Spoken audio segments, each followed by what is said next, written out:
Hello, everyone. As you said, I'm Evan Manning from the Insurance Agency of Illinois.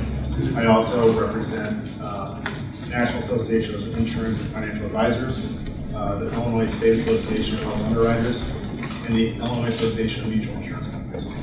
So all of that is under the umbrella of the IAA of Illinois. I started in January. Fairly new to the lobbying world for the last 4 years on Senate Republican staff as a budget analyst, handling 13 department agencies.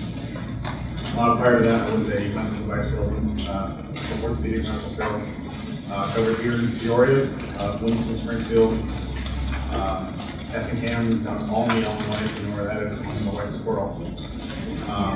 But I've been around politics my whole life, and it's been a very interesting spring legislative session, to say the least. We'll get into it.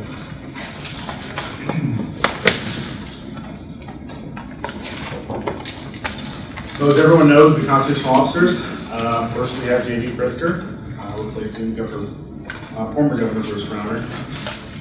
With J.B.'s Lieutenant Governor is Juliana Stratton. Been the delight to actually meet very kind woman, going out and developing relationships herself, so it's been kind of fun to see. We have a new Attorney General, former State Senator Kwame Raoul, who's replacing Lisa Madigan. Of course, we have Jesse White as our Secretary of State. I will say Jesse ran this year because of the request of JB. I think he's going to be on for just 2 years, and then they're going to appoint someone else to be the Secretary of State. The Comptroller, we have Susanna Mendoza. She remains Comptroller, even though she failed the primary for the Chicago mayoral election. And then we have our State Treasurer, Mike Ferris. We have a new Insurance Director. His name is Robert Muriel. Robert does not come with much insurance background. He is a Hispanic lawyer out of Chicago, been pretty active in the Chicago community. I will say this, he has been a pleasure to work with. We've had several meetings together on several issues. One meeting I'll bring up later. He also we had our Insurance Industry Day down at the Capitol. And he spent the entire time meeting with insurance agents and brokers and financial advisors throughout the state. So if any of you might have attended and didn't get to meet Director Mariel, it's a real shame because he spent quite 2 or 3 hours there. The General Assembly. So we still had the same 4 legislative leaders. Senator John Cullerton, President Cullerton. He picked up 3 seats in the last election cycle. Senator Bill Brady is the leader of the minority Republicans in the Senate. He lost 3. And of course, we have Speaker Madigan, who continues his reign as Speaker of the House for, I think it's now 46 years. And then, of course, the minority leader, Jim Turk. So with this new election cycle, this number has actually changed as of this morning, with Representative John Costello resigning and now taking place as Director of Law Enforcement at the Department of DNR. So there's now 53 new members for the General Assembly once his replacement is found. This is a kind of unprecedented year. There's a lot of retirements, a lot of people being promoted inside the governor's office or agencies, which is normal for most administrations. But 53 now new members is going to be, it's a challenge. It's a challenge for us because there's just a lot of new faces, a lot of new people you need to meet, build relationships with. I think it's time consuming. But that's not all these individuals are easy to get a hold of sometimes, and that's why our Political Action Committee is essential because it gets in front of us, gets me and Phil, our CEO, in front of these legislators at fundraisers and campaigns and stuff like that. Our insurance chairman,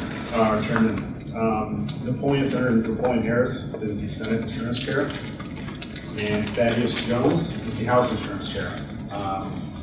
He can't hear me in the back. I apologize.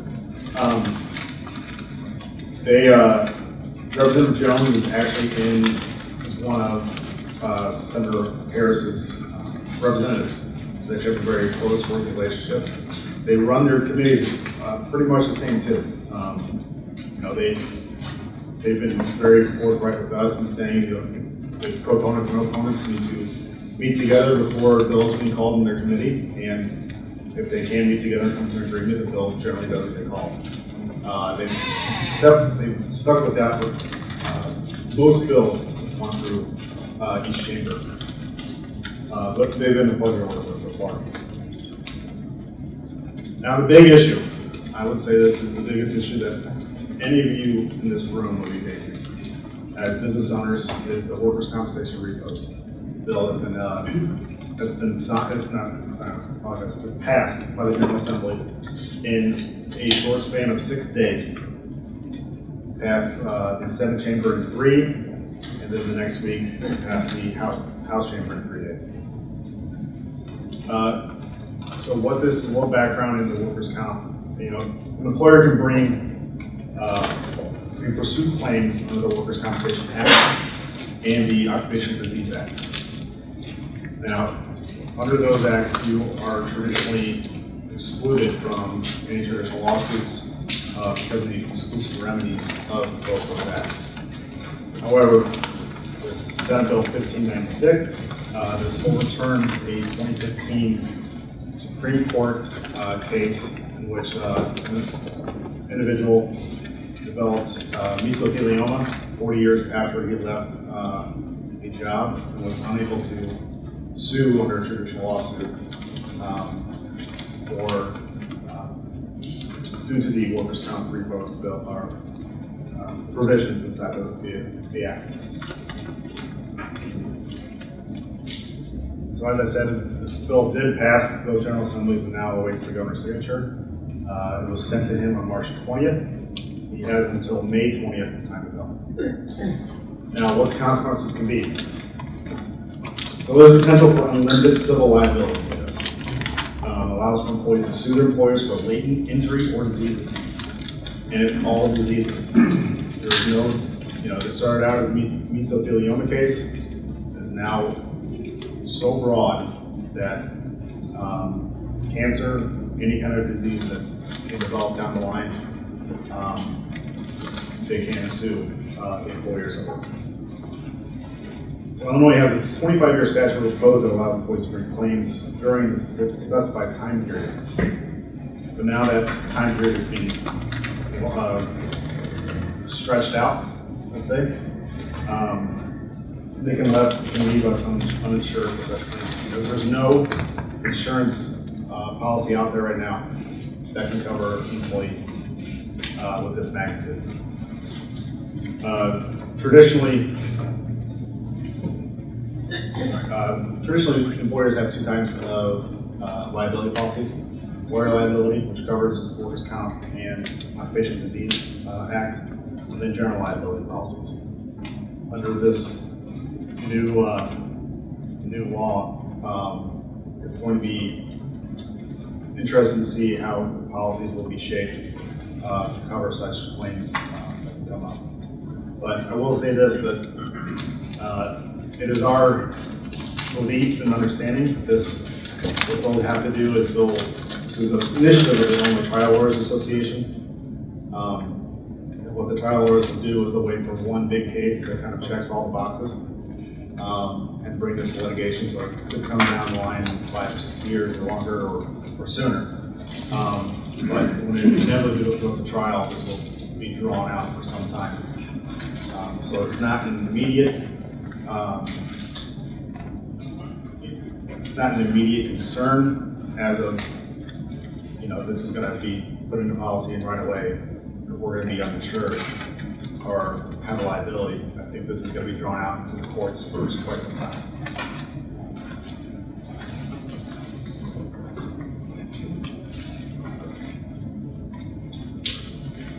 So with Governor Pritzker who's now May 7th, we are very closely getting towards May 31st deadline to reach all of his revenue generating initiatives, as well as a budget and capital, and there's a lot that needs to be done in the meantime, in the next 3 weeks.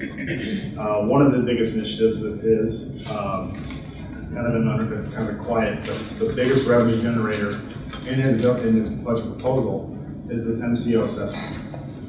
Now there's been floated around a couple ideas on how they're going to structure an MCO assessment. Leader Harris introduced a bill calling for a 1% tax on all health insurance claims. It's our understanding that it's not going to be structured like that, but we raised the question of, what is the definition of health insurance? Where does it end? Or what does it cover? Does it cover workers' comp? Does it cover disability, long-term care? And a 1% tax on all of that could be a lot more than traditionally thought.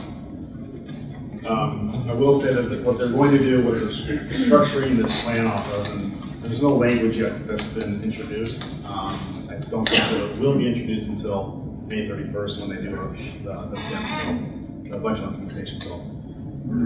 But it's going to be a per member per month format.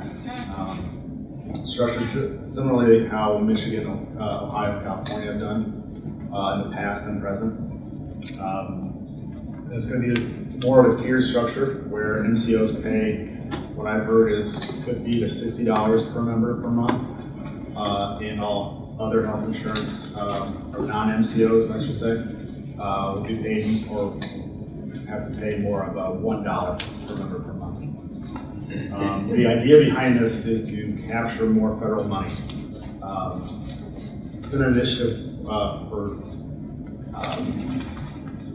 especially Leader Harris for quite some time to capture more of the federal money that's been out there for MCOs. MCOs are for this because it brings in more money, more revenue towards them. So it's more on the non-MCO side.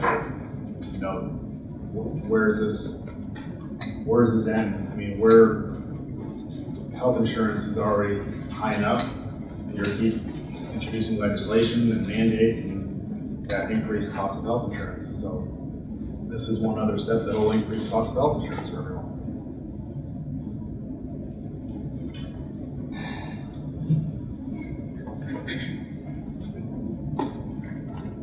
All right, the Medicaid buy-in. Sorry.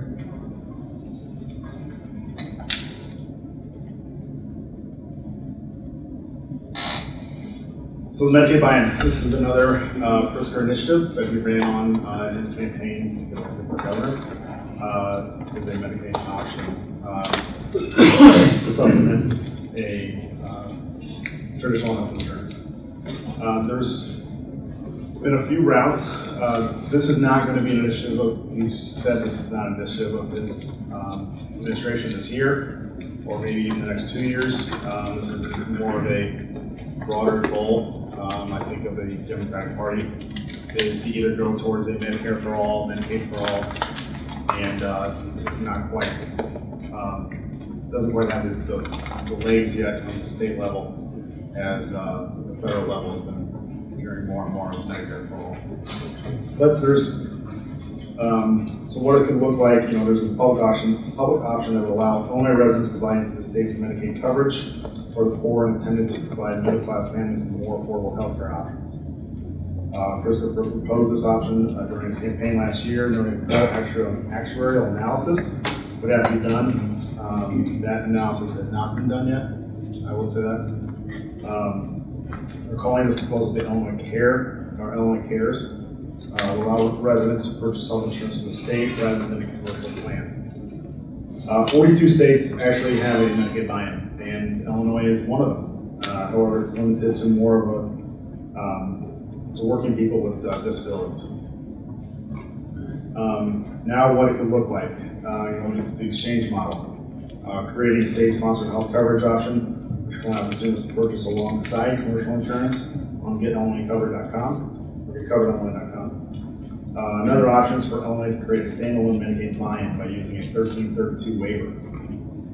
The waiver's constraint, however, is that it must be budget neutral. And when you're influxing number of residents and citizens into the program is not going to be budget neutral.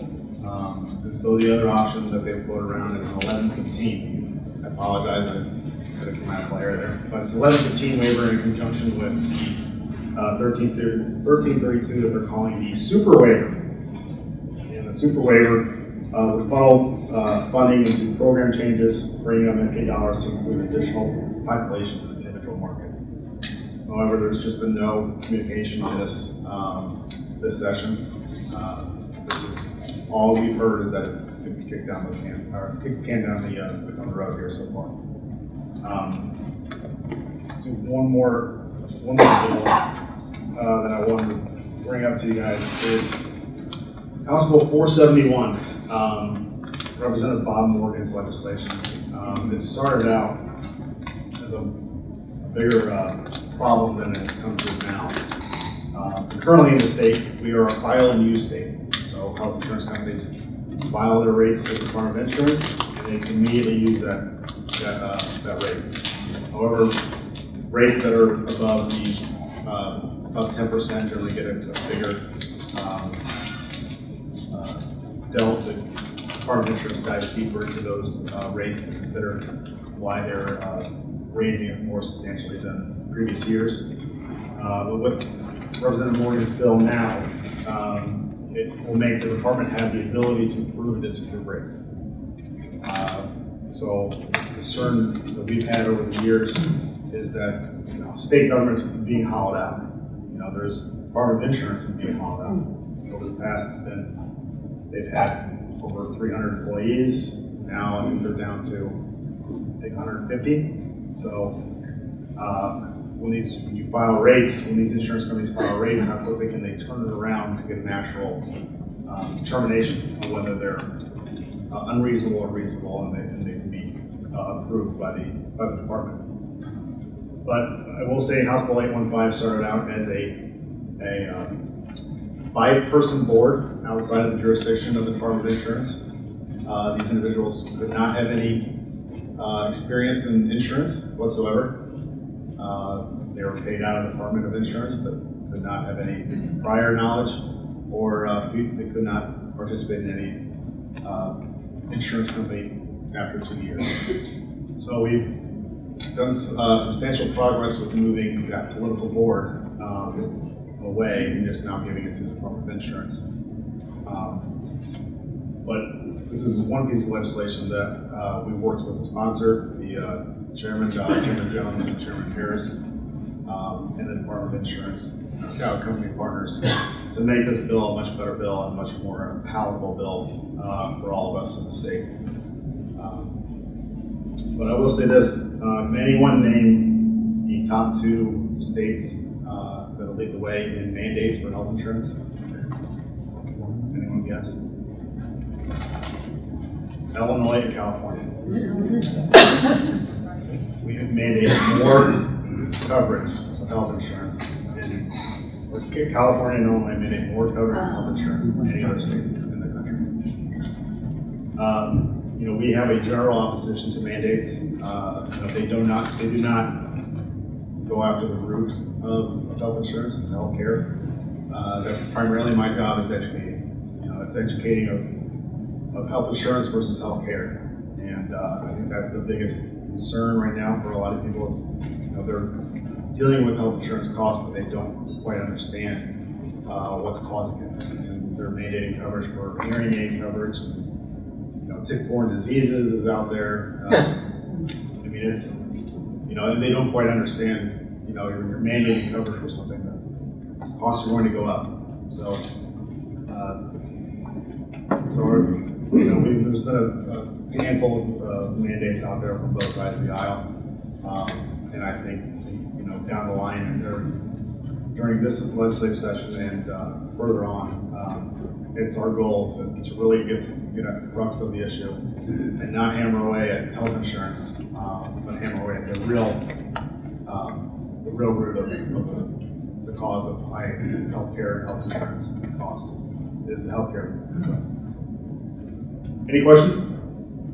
I'm sorry, I'm not as detailed as our previous speaker, but see they could make some jokes out of employer statutes, which is a rare thing. How do you feel about the bacon cake? I have to say I've never had. So. Yeah, but you might have one on the way back, right? Yeah.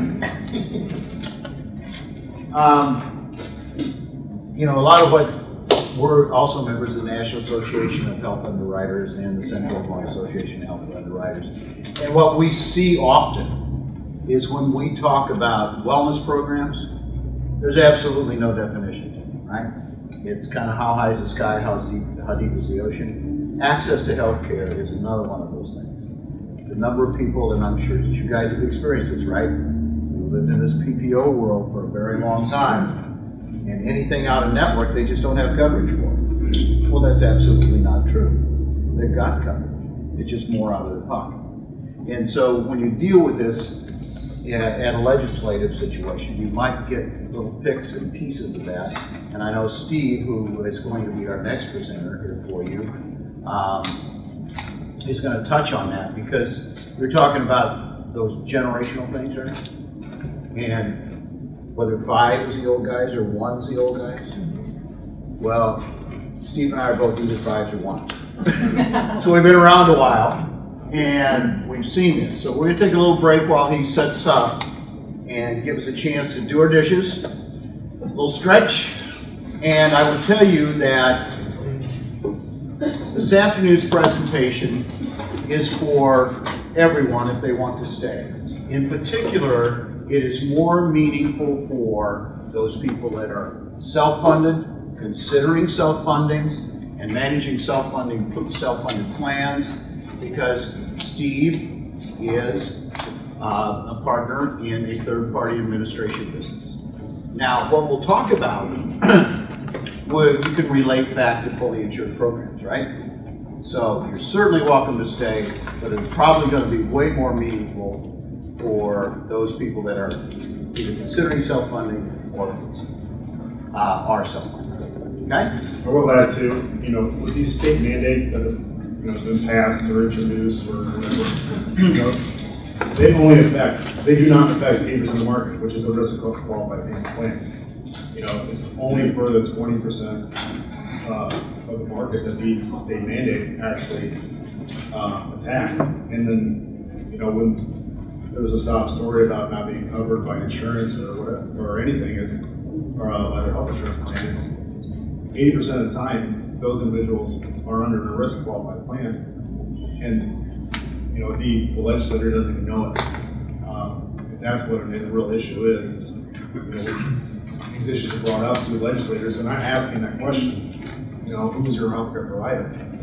Are you a fully insured plan? Are you self-insured? And those are questions that we're trying to get them to ask, because when you're developing legislation that affects 20% of the market, and it's not affecting the people that actually bring you the issue, don't quite understand how much it really costs the state of Illinois when you're covering those types of things. So, okay, thank you. Evan?